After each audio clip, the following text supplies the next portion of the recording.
বর্তমান প্রেক্ষাপটে বুঝছো, এই যে বিশ্ব যে বর্তমানে যেটা দেখাচ্ছে, ঠিক আছে, যেমন পাকিস্তান আর ইরান, তারপর তোমার উত্তর কোরিয়া, রাশিয়া, ঠিক আছে, এরা যেটা দেখাইতেছে, এরা কিন্তু এখন বর্তমানে তারা বুঝে ফেলাইতেছে যে আমেরিকা হইলো তোমার প্রত্যেকটা দেশই তারা এভাবে একের পর হ্যাঁ নষ্ট করতেছে। হ্যাঁ, এই অবস্থা থেকে তাদেরকে বাইরে আসতে হইবে। বাইরে আসতে হইলে একতার কোনো বিকল্প নাই। কারণ আজকে ইরানরে মারছে, কালকে মারবো রাশিয়ারে ধরবো, ঠিক আছে, না হলে তোমার সৌদি আরবকে ধরবে, ঠিক আছে। এদের টার্গেট হলো মধ্যপ্রাচ্যে তোমার আধিপত্য বিস্তার করা, ঠিক আছে।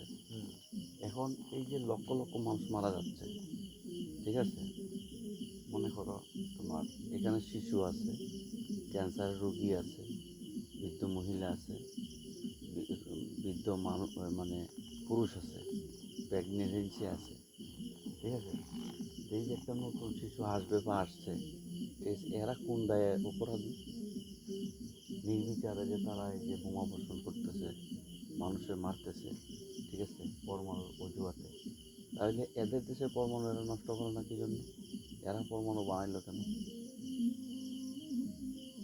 মূলত এদের দেশে যে পরমাণুগুলা, এগুলো তো তারা ধ্বংস করে দেওয়ার কথা, ঠিক আছে, ঠিক আছে।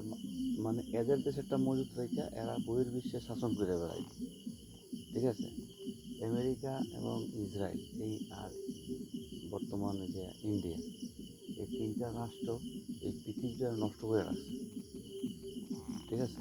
রাজনৈতিক সংঘাত বলো, ধর্মীয় সংঘাত বলো, যত প্রকার সংঘাত আছে, তারা এটারে কী করে, তারা উস্কানিমূলকভাবে, ঠিক আছে, এবং নিজেদের ক্ষমতা বিস্তার করার জন্য এই যে বর্তমান যে মানুষগুলো মারা যাচ্ছে, ইন্ডিয়া যে পাকিস্তানের কদিন আগে লাগাইলো, ঠিক আছে, এই হইল মানে এরা নিজের শেয়ারকে টিকায় রাখার জন্য, নিজের ক্ষমতা টিকায় রাখার জন্য তারা এই সমস্ত কাজ করে, নিরীহ মানুষের উপর অত্যাচার, ঠিক আছে।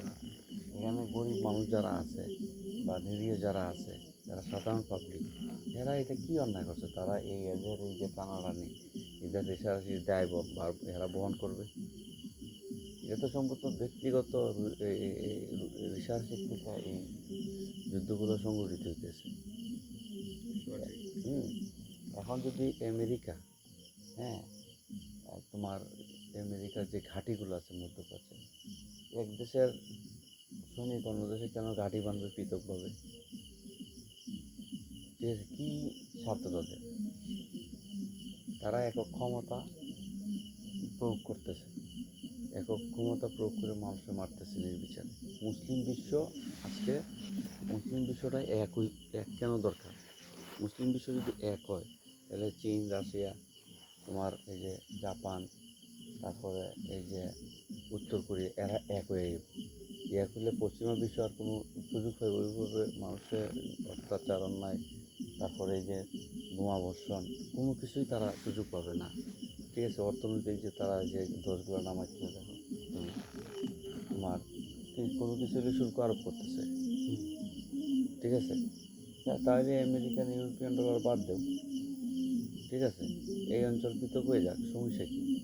এই সমস্যার মানে এই সমস্ত সমস্যার সমাধান করতে হলে একতার বা ইউনিটির কোনো বিকল্প নাই, ঠিক আছে। এই পশ্চিমা বিশ্ব মানে তোমার তিলে তিলে তিলে তিলে তিলে তিলে আজকের থেকে আমরা জন্মের পর থেকে দেখছি তিলে তিলে তিলে তিলে একটার পর একটার পর একটা সংঘাত সৃষ্টি করতেছে, কইরেই আসছে তাদের লক্ষ লক্ষ মানুষকে মারে ফেলাইতেছে।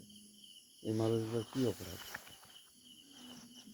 এইগুলোর এইগুলোর জন্য প্রত্যেকটা দেশের সাধারণ মানুষ আগে আসতে হবে, ঠিক আছে। যদি সাধারণ মানুষ আগে আসে, তাহলে এই সমস্ত যুদ্ধ করতে এরা সাহস পাবে না, ঠিক আছে। আমেরিকা এই যে বর্তমান যেটা করতেছে, আমেরিকা বর্তমানে কী করলো, ইরান একেবারেই সাইলেন্ট ছিল, ইসরায়েল ফিলিস্তিনিকে ইস্যু কইরা লাগাতার মারতেছে ফিলিস্তিনিরে, শিশু বাচ্চা, ঠিক আছে, বৃদ্ধ কিশোর, ঠিক আছে, সকল প্রকারের মানুষই কিন্তু এরা মারছে। ইরান কিন্তু তারপরও ধৈর্য ধরছে। ইরান কিন্তু কোনো মানে কোনোটার মধ্যে না সংঘাতে গলায় যায় না। সংঘাতে যায় না। এরা করলো কি তা টুস করে একটা বোমা ফালাইলো ইরানের এখানে।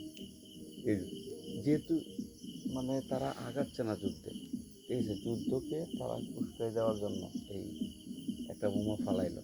তা আমার যদি মারে একজনে, এ তো কোরআনে আছে, তোমাকে যদি কেউ হত্যা করে তুমি তাকে হত্যা করো। কোরআনে আছে, আল্লাহ বলছেন। কিন্তু আল্লাহ কি বলছেন যে তুমি যে হত্যা করে না তুমি তাকে হত্যা করো? ইসলামের রাষ্ট্র, ইসলামিক রাষ্ট্র, এবং বর্তমানে থেকে আজ থেকে তুমি আরও নবী করিম সাল্লাল্লাহু আলাইহি ওয়াসাল্লামের যুগ থেকে দেখো, ইসলামিক রাষ্ট্রের যে নেতাগুলো আছে কারা গায়ে পড়ে মানুষকে নিধন করছে, একজনও পাইবা না। কিন্তু এই পশ্চিমা বিশ্বের যে ইহুদি নাসারারা তারা কী করতেছে, গায়ে পড়ে মানুষ মারতেছে, হত্যা করতেছে। ঠিক আছে, এইটার জন্য এখন একমাত্র একটাই পথ আছে, ঐক্য এবং সাধারণ মানুষ, প্রত্যেকটা দেশের নাগরিক, সাধারণ নাগরিক, তাদেরকে অবশ্যই ঐক্যবদ্ধ হইতে হবে। আর এগুলোর বিরুদ্ধে তারা দাঁড়াইতে হইব। যদি বর্তমানে যে অবস্থা তৈরি করতেছে এ অবস্থা যদি না কি করে, আরে বিশ্বে মুসলমান হচ্ছে স্বার্থপর, হ্যাঁ, বুঝছেন? এগুলোর কি এখন নিয়ে আসতে হবে। সিরিয়া